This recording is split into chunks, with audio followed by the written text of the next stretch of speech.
Hi guys, today we are not doing this shadow video. I just haven't had a chance. It's actually nearly 40 minutes long, so I've only just finished editing it and I'll voice over it tomorrow. But today I thought we would just do sort of a quick video, and one that is needed because we're always doing this on the channel on the color spotlights, and I've never really gone through exactly step by step how to do them.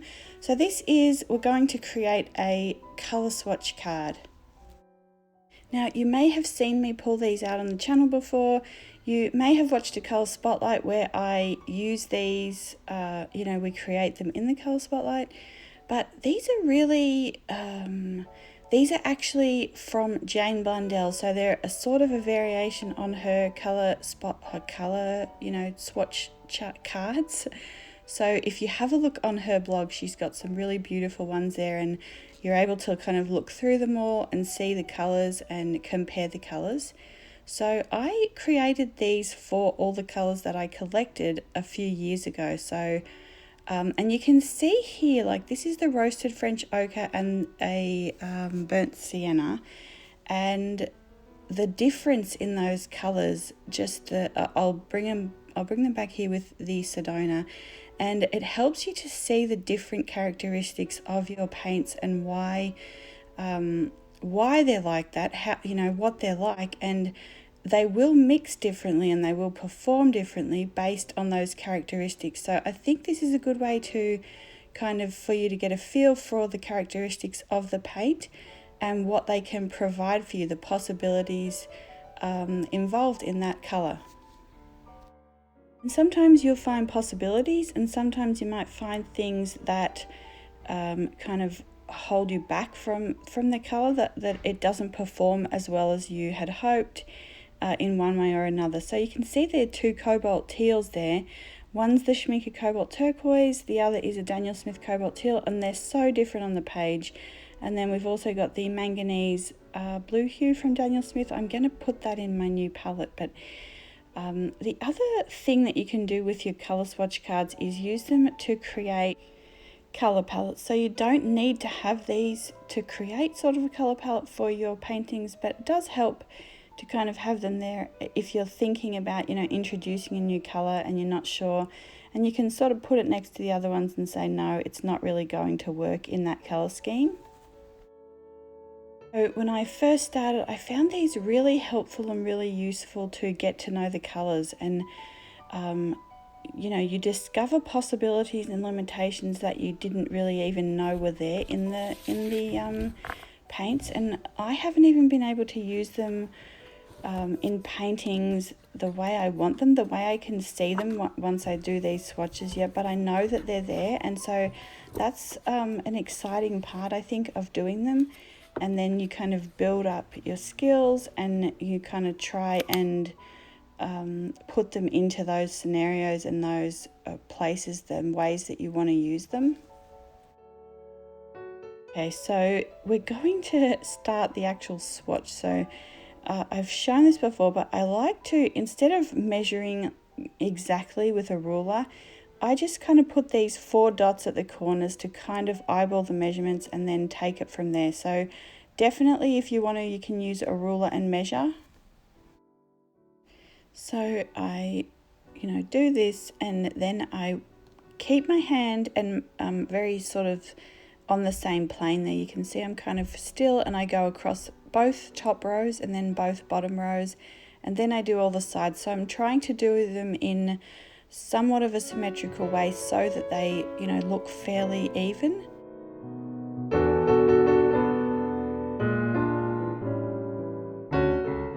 This is the Uni Kuratoga mechanical pencil as well. I really love that. And I'm going to do a video on all my favorite kind of sketch pencils and my favorite things, so that Christmas is coming, so if you guys want anything on your wish list, now's a good time to do those videos. So they are coming up as well. But you can see there I've just created a little box in 1/3 of the swatch, and then I have sort of divided that up so that we can put all this other information in, and we'll go through what the information is and how to put it in there.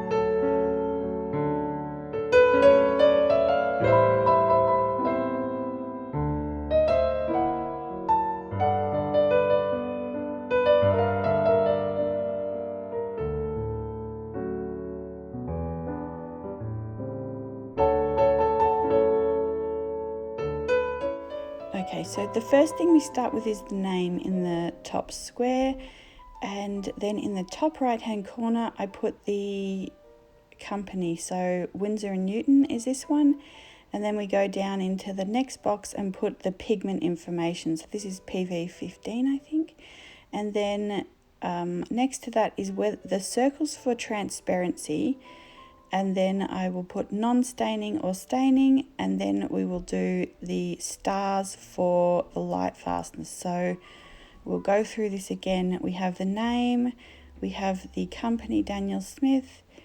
This color is a genuine color, so I put a G there. It's from the rock, and then we have it's transparent, so it's an open circle. We have it's a non-staining color, and then 5 stars for light fastness, so it's an excellent light fastness. And these are exactly the kind of colours that I really love as well. I tend to love these kind or completely non-light fast ones like the cobalt violet there. So the next thing we're going to do is put the colour down. So this is the mass tone, and you can see there I didn't get enough pigment, so I am just going back in, and I want the colour here to represent what it looks like at full strength, so the colour undiluted. And once this is done, we just go into the gradient wash. So I use whatever's on my brush, and I begin the first half of the gradient wash, and then I'll dip my paintbrush in water, and then I will finish off the gradient wash so that it's a little bit lighter.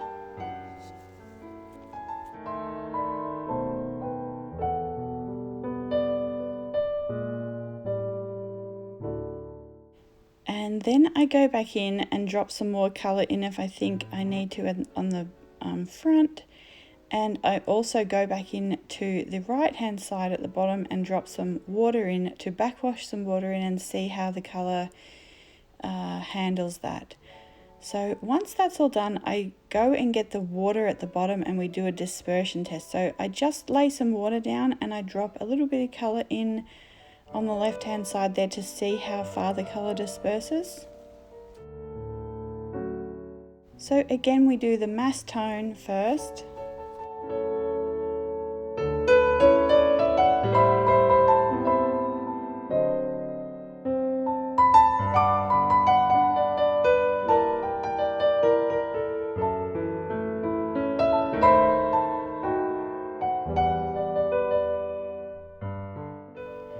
We do a gradient wash.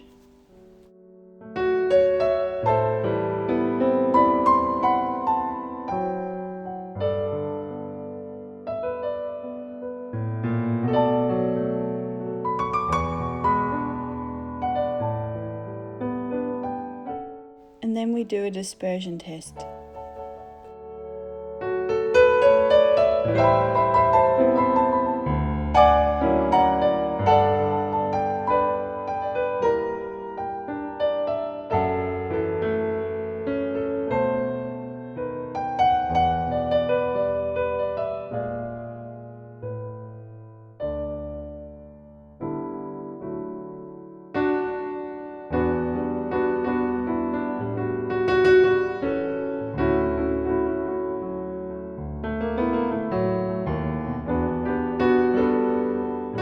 Okay, so I never got around to this part on most of my other swatches, but this is part of the swatch test. So this is what I'm doing now, is just trying to lift some of the colour and see how staining it is. So I'm just using a wet brush and a piece of paper towel, and I am just painting water on and then pressing on it to lift it off and see how well that works. It actually works quite well for both colours.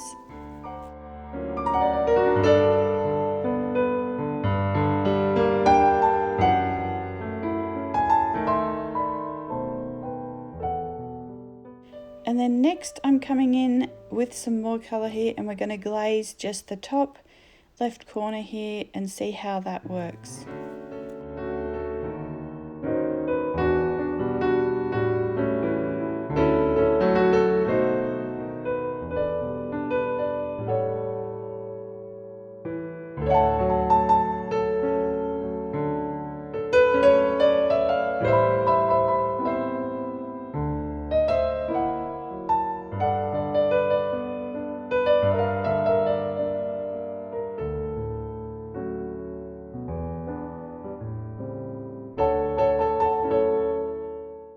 So I actually have a couple of favourite paint swatching videos that I'll link below. One is Jane Blundell and one is Hungry for Paint.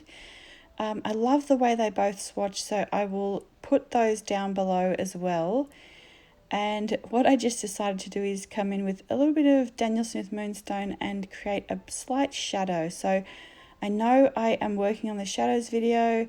That possibly may actually be next week. We might do a whole week of that. So there's quite a lot of things involved in, and it's funny actually, Irit was talking about this in her video today with her beautiful Italy sketchbook. So how do you keep the lightness, the airiness, and create depth? And that's what I want to talk about as well, like creating light in paintings, creating depth in paintings, but not overworking them. So it is a very tricky thing. So we might actually do a few videos about that next week. So I'm still working on them. They're going to be really gorgeous, but it's quite a lot of work involved with it. So I have a favourites video coming out hopefully tomorrow, favourites for 2020, so you can see those and they can go on your Christmas wish list. What else? I'm also thinking about December's coming up, so I've got to kind of decide if I can prepare or can do Vlogmas. So I want to try and maybe think about doing that, which will take quite a bit of work to have some videos already like half prepared. So, but you know, so there's a few things going on there. But this is, I didn't want to show this at the beginning because it looks a little bit hard to follow, but basically we have the key here for light fastness and for opacity. You can also just do these really simple little colour and the name, so you don't have to do something this elaborate, but I actually thought it would be really nice in a sketchbook just to have all these for your colours, so you can see at a glance you know, which purples will granulate or which do this. You begin to learn these things over time, but I think it's just nice to sometimes have this reference, and I think this can teach you a lot about your paint. So I think that's it for today, guys. I will hopefully see you tomorrow or the next day, hopefully tomorrow with a finished video. I will see you soon. Bye.